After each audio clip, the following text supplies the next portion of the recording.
Jadi kita dapat ilmu baru nih ya. Ada sedekah mentok, ada orang sudah mentok baru sedekah gitu ya. Ya, jadi saya berikan rumusan Qurannya. Sebetulnya itu standar. Yang paling standar di dalam ujian Allah kepada manusia supaya ada nilai rasa dalam diri kita bahwa kita itu punya Allah. Itu poin tertingginya. Nah, biasanya pada titik-titik tertentu oleh Allah itu dihilangkan semua potensi-potensi dari makhluk sehingga kita bisa merasakan kenikmatan langsung untuk berinteraksi dan mendapatkan anugerah dari Allah. Itu titik tertingginya. Sambil contoh begini. Nabi Zakaria itu yang paling viral di Al-Quran, salah satunya divonis oleh manusia tidak akan mungkin punya keturunan. Secara klinis mustahil karena istrinya divonis monofus dan mandul. Secara medis semua sudah angkat tangan. Tapi apa yang dilakukan? Nanti ini akan melahirkan rumus di Quran surah kelima Al-Maidah ayat 35. Nanti jadi rumus standar dari apa yang dialami oleh beliau ini. Di titik itu beliau menangkap isyarat bahwa ketika manusia sudah mengatakan tidak mungkin, itu tanda awal dari Allah supaya kita langsung memohon kepadanya karena Allah ingin memberi tanpa perantara siapapun. Maka dilakukanlah kemudian sholat. Sholat itu dalam bahasa Arab terjemahan kitanya artinya sesuatu yang tersambung, terkoneksi. Karena itu saat kita sedang sholat, kita sedang menyambungkan diri kepada Allah. Anta'budallaha ka'annaka tarah, kata Mas Ihsan tadi. Kita menyembah Allah dan kita merasa diawasi, dinilai oleh Allah. Maka dalam sholat itu beliau meminta. Ya, permintaannya viral. Qala rabbi habli min ladunka dzurriyyatan thayyibah innaka sami'ud du'a. Bahasa bebasnya begini, ya Allah, semua memvonis aku tidak akan mungkin punya keturunan. Sekarang aku memohon kepadamu saja yang tidak punya batas dalam pemberian. Nah, sebelum ke sedekah dengan harta, Allah mengajarkan dulu sedekahlah dengan tubuh kita. Karena tidak semua orang boleh jadi memiliki harta, tapi semua orang punya potensi untuk menggerakkan tenaganya untuk meminta. Oleh karena itu diletakkan sebelum harta itu sholat. Kenapa rukun Islam yang kedua sholat, selanjutnya zakat? Karena tidak semua orang bisa mengeluarkan harta. Kalau tidak ada satu pun mentok di harta, maka gunakan tubuh kita untuk menunaikan sholat. Itu rumus Nabi Zakaria. Maka beliau tunaikan di mihrabnya Maryam, minta ke Allah. Rumus kedua, sebut nama Allah, Asmaul Husna, sesuai kebutuhan kita. Jadi nggak harus 99. Misal, ini mau menuntut ilmu, sekolah, sebut ya Allah ya Alim, pemilik ilmu. Ada persoalan rizki yang ingin kita dapatkan, ya Allah ya Razak. Ada proyek, ada kegiatan yang kira-kira tantangannya tidak mudah, ya Allah ya Al-Fattah. Ini beliau minta karena divonis tidak mungkin, maka meminta kepada Allah dengan nama pemberian tanpa batas, namanya Wahhab. Disingkatnya Hab. Rabbi habli, ya Allah yang tak punya batas dalam pemberian. Mereka memvonis aku punya batasan, maka mohon anugerahkan darimu saja. Jika padamu belum sempat juga terkabul, maka mohon tunjukkan kepadaku dengan cara apa lagi aku mesti meminta. Maka dalam situasi mentok itulah kemudian turun langsung jawaban.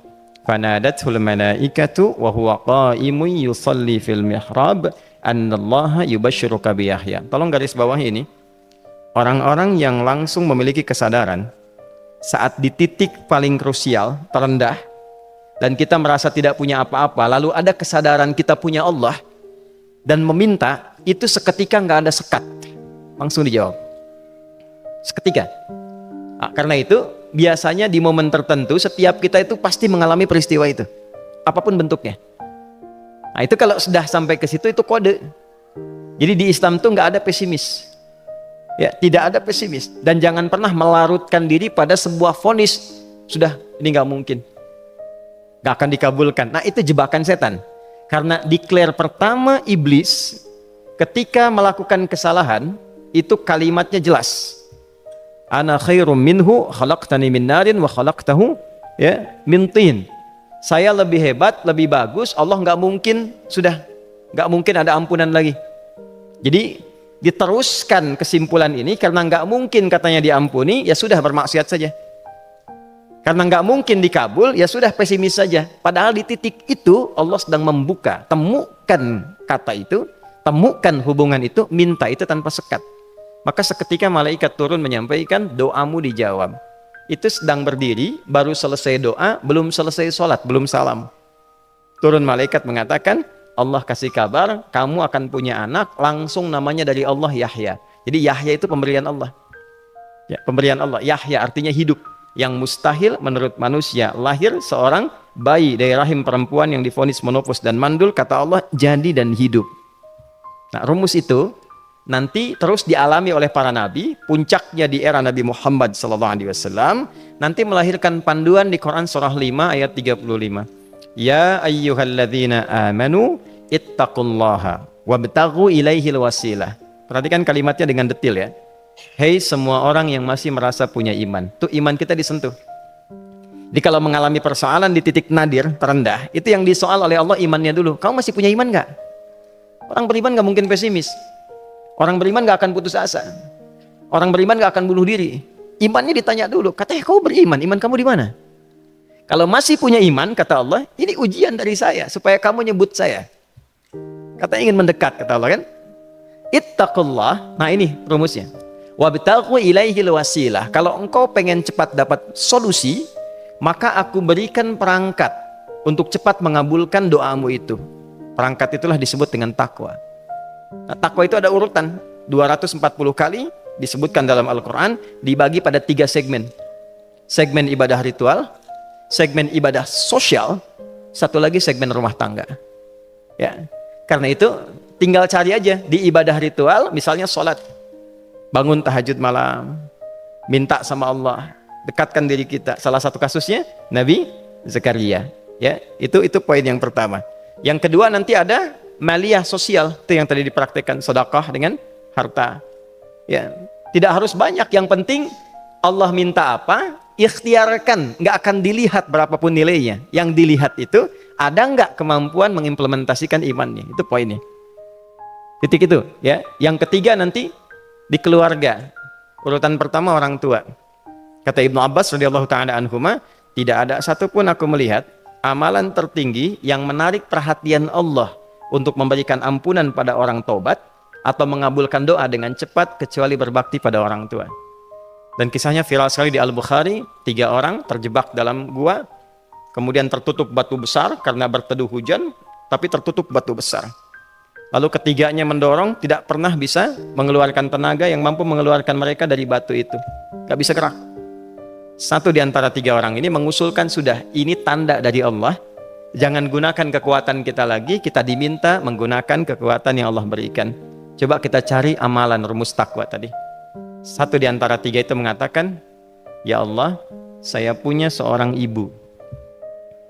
Setiap kali saya berangkat kerja, saya akan selalu siapkan hidangan untuk ibu, khusus untuk susu sebelum tidur, itu saya yang minumkan langsung kepada beliau. Itu berlanjut selama hidup saya seperti yang kau ketahui. Satu kali, saya pulang dari kantor, dari pekerjaan, ibu saya sudah tertidur. Sementara susu belum diminum. Dan kami putuskan tidak ada yang berani menyentuh susu dan minuman makanan kecuali ibu terlebih dahulu. Maka saya putuskan memegang nampan susu di samping ibu yang tertidur dan menunggu beliau bangun.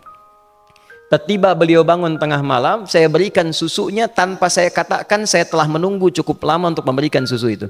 Ibunya nggak dibangunkan, dibiarkan istirahat dengan nyaman. Begitu bangun, diberikan susu tanpa komen sedikit pun. Nggak bilang, mas betulnya udah lama tadi nungguin deh. Langsung diberikan. Seketika ibu senang istirahat dan lalu mengatakan pria ini, ya Allah, jika engkau ridha dengan amalku ini, maka mohon bebaskan kami dari kungkungan batu ini. Lalu ketiganya berikhtiar mendorong, yang tadinya tidak punya kekuatan, seketika batu itu menggelinding dan membebaskan 3 orang itu. Nah itu persegi dalil yang sebetulnya jadi pedoman hidup. Dalil itu kan pedoman bahasa Arabnya. Pedoman berkehidupan. Kita di Islam itu lengkap. Jadi kalau kita mengalami kasus itu dimanapun, ya, baik di kedudukan, di usaha, di pengetahuan, sudah mau ngapalin mentok, gitu ya, itu ujian.